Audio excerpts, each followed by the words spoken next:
Shalom, selamat pagi saudara-saudari yang diberkati Tuhan dimanapun berada. Bertemu kembali dalam Renungan Pagi Jemaat GKI Banjarbaru. Pada pagi hari ini, nas firman Tuhan yang akan kita renungkan bersama yaitu dari Injil Markus pasal 13 ayat 32 sampai 37. Silakan Bapak Ibu Saudara membaca nas ini dengan lengkap secara pribadi. Dan pada saat ini saya akan membacakan ayat 35 sampai 37 dengan perikop nasihat supaya berjaga-jaga. Dan saya memberikan tema untuk renungan pagi ini yaitu berjaga-jagalah. Sebelum kita membaca dan merenungkan firman Tuhan, mari kita berdoa. Bapa Sorgawi, Bapa kami dalam nama Tuhan Yesus, terima kasih atas penyertaan-Mu di sepanjang hidup kami. Terima kasih atas penjagaan dan perlindungan sepanjang istirahat malam kami. Dan terima kasih atas hari baru yang Tuhan karuniakan bagi kami. Saat ini Bapa, kami hendak membaca dan merenungkan firman-Mu. Kuasai hati dan pikiran kami dengan Roh-Mu yang kudus, sehingga kami sungguh-sungguh mengerti, memahami, dan melakukan firman-Mu dengan setia di dalam hidup kami. Di dalam nama Tuhan Yesus kami berdoa. Amin. Saya bacakan Injil Markus pasal 13 ayat 35 sampai 37 yang berbunyi demikian. Karena itu berjaga-jagalah, sebab kamu tidak tahu bila manakah tuan rumah itu pulang, menjelang malam atau tengah malam atau larut malam atau pagi-pagi buta, supaya kalau ia tiba-tiba datang, jangan kamu didapatinya sedang tidur. Apa yang kukatakan kepada kamu, kukatakan kepada semua orang, berjaga-jagalah. Amin. Bapak Ibu, saudara-saudari yang diberkati oleh Tuhan Yesus Kristus, tidak terasa kita hampir tiba pada penghujung tahun 2021.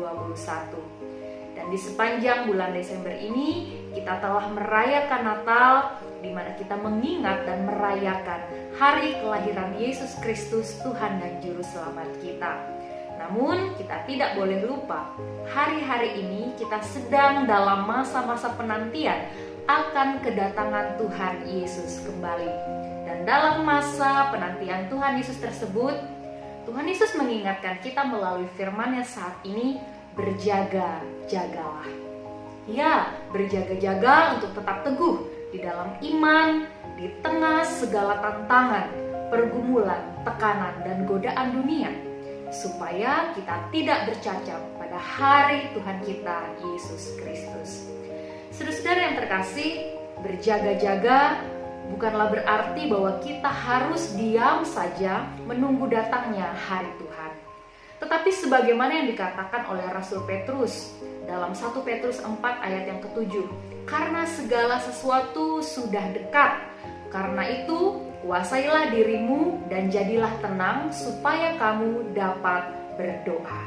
Ya, berdoa senantiasa. Doa adalah kekuatan rohani kita. Berjaga-jaga juga menyangkut cara hidup yang setia dan bijaksana dalam melakukan tugas, tanggung jawab yang dipercayakan Tuhan kepada kita, dan kita melakukannya dengan sebaik-baiknya. Berjaga-jaga juga berarti menghayati hidup beriman yang selalu mengandalkan Tuhan dan menaruh harapan hanya pada Tuhan, dan menggunakan setiap talenta, kemampuan, kekuatan kita untuk melakukan kebaikan bagi sesama, terlebih untuk memuji memuliakan nama Tuhan. Saudara-saudara yang terkasih, banyak orang mungkin berpikir akhir zaman atau hari Tuhan itu masih lama, jadi santai saja. Tapi saudara, hari Tuhan itu bukan hanya ketika akhir zaman atau kiamat itu terjadi bagi semua orang. Tetapi bagi kita masing-masing pribadi, hari Tuhan itu tiba ketika kita dipanggilnya pulang. Bila kita berjaga-jaga dan siap sedia di setiap waktu dan kesempatan yang masih dianugerahkan Tuhan bagi kita, maka hari Tuhan itu menjadi hari yang penuh dengan sukacita bagi kita. Amin untuk firman Tuhan. Mari kita bersatu dalam doa. Bapa, terima kasih atas renungan firman-Mu hari ini. Biarlah kami dalam menjalani kehidupan ini di masa-masa penantian akan kedatangan-Mu yang kedua kali, kami senantiasa berjaga-jaga. Biarlah firman-Mu hari ini semakin menguatkan iman, percaya, pengharapan kami hanya kepadamu.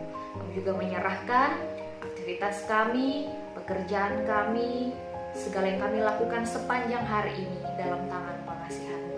Biarlah Tuhan menyertai, menjaga, melindungi kami, menjauhkan dari kuasa-kuasa kegelapan, roh jahat, celaka, mara bahaya.